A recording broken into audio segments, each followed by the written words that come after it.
ரிதன்யா, கடந்த 2 நாளாக திருக்குறளை நம்ம படிச்சுட்டு இருக்கோம் இல்லையா? இன்னைக்கு 3வது நாள் 3வது குறள்.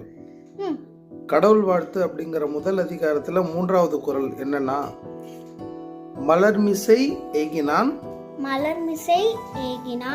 மானடி சேர்ந்தார் நிலமிசை நீடு வாழ்வார். இன்னும் ஒரு முறை சேர்த்து சொல்லலாமா? மலர்மிசை ஏகினான் மானடி சேர்ந்தார் நிலமிசை நீடு வாழ்வார். இந்த குறளுக்கும் அர்த்தம் இருக்கு.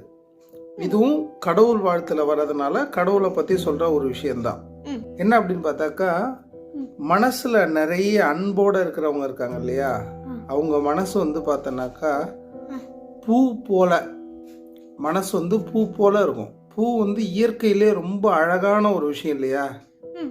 அந்த அழகான விஷயத்துல தான் இறைவன் உட்கார்ந்து இருப்பார், வீட்டு இருப்பார். அந்த மலர் மேல வீட்டிருக்கும் இறைவனுடைய திருவடிகள் இருக்கு இல்லையா? அதை எப்பொழுதும் போற்றி வணங்குபவர்கள் பார்த்தனாக்கா இந்த பூ உலகத்துல, அதாவது இந்த பூமியில ரொம்ப காலம் இன்பத்தோட நல்லபடியா வாழலாம் அப்படிங்கிறதா இந்த குறளோட அர்த்தம்.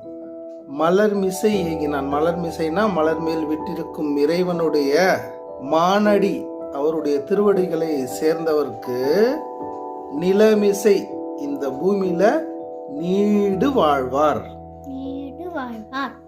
அப்படிங்கிறது தான் அர்த்தம்.